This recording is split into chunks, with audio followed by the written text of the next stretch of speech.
All right, Coach, we're going to go ahead and start up with Dwayne Rankin from the Arizona Republic. Thank you, sir. Coach, obviously looking at Boston's size, this would seem like an ideal to stick with the starting lineup you had last game, but I got to ask anyway, are you sticking with the same starting lineup as last game?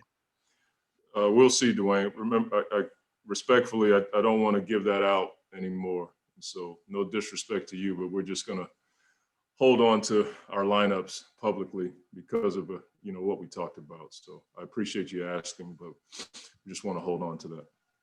Okay. And just to follow up, is Jay out tonight? Yeah, he's still out. Okay, I meant today. And this lastly, when you're looking at Boston, whether who plays or not, they do have that size situation at all positions. It seems. Just maybe speak to that challenge of facing a team like that. Yeah, I mean, they shoot a number of twos. They play in ISO a lot with Tatum and Walker, and those are shorter rebounds, and I think that's why you have to really focus on Tristan, keeping him off the glass and keeping Tice off the glass, and even Grant Williams, because the rebounds tend to be shorter because they take mid-range shots. And so that's a key focus for us. And then we got to take care of the ball. They force turnovers.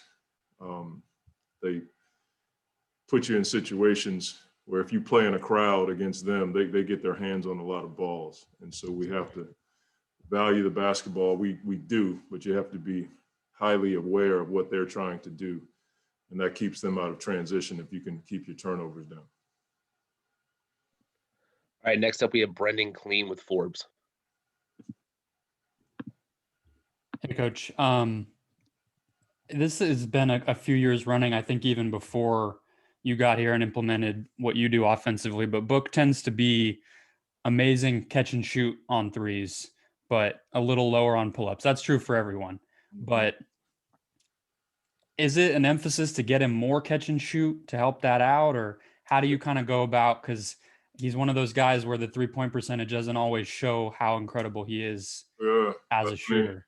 Yeah, it's always something we want to do, but if you watch, the one way to get guys catch and shoot threes is to create it off of penetration or with a diving big. And even in those situations, the guy that would help off of Book to go tag the diving big or help on penetration, they don't leave him. And so it creates opportunities for, DA at the basket or someone else in penetration. That's the tough part about Book's life in the NBA.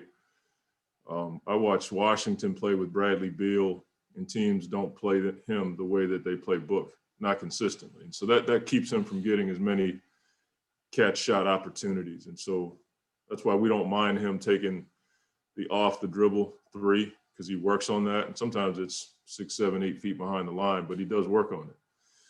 And so that's the conundrum for, him and us. But we try to use it to our advantage, putting him in positions where we don't think teams are going to help. And it allows Chris and DA and all of our guys, lanes to the basket. And then I just have one follow-up, which is, regardless of what the starting lineup is tonight, I'm sure that big lineup taught you some things.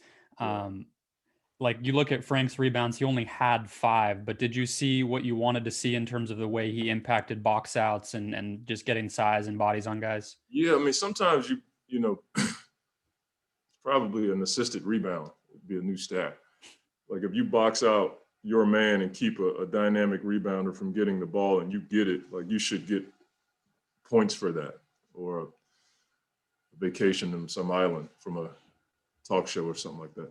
It's for me, it's like, can you keep that guy off the glass so we can get the ball? And we just feel like his size and know-how allows for us to do that. The last game, especially in the second quarter, you saw Cam Johnson running to the paint to get rebounds, but a lot of it was because other guys were boxing out.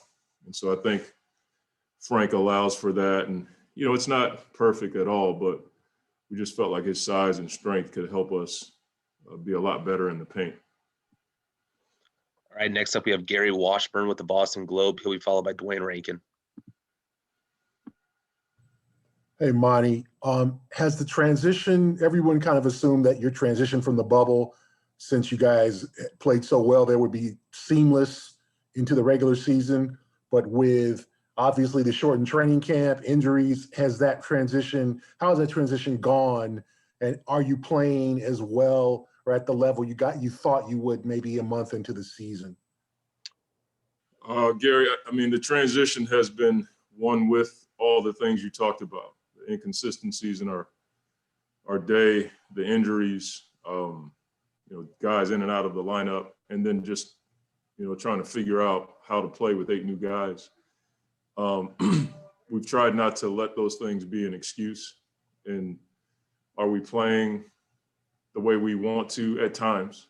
We have, but then there's been times where, we've had, as I've said to our local media, some inconsistencies. And so we've tried to work through that by simplifying our playbook, being really clean with our coverages, and just attacking where we are. We can't change the dynamics around what we do. We can control our preparation, how hard we play. And, this is, as you know, a tough league.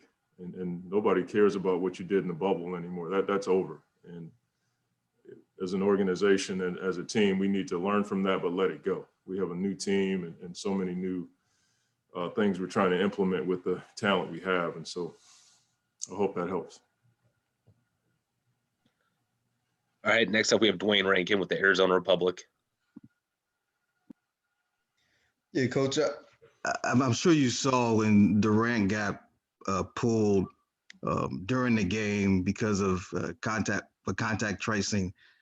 When you see that, I mean, I know we've harped and talked about what the NBA is doing all it can, but does that give you cause for alarm when you see a guy get pulled, or do you look at it as, okay, at least they addressed it, and maybe they, it could have been this way, maybe they left him in the game? I mean, how do you view that?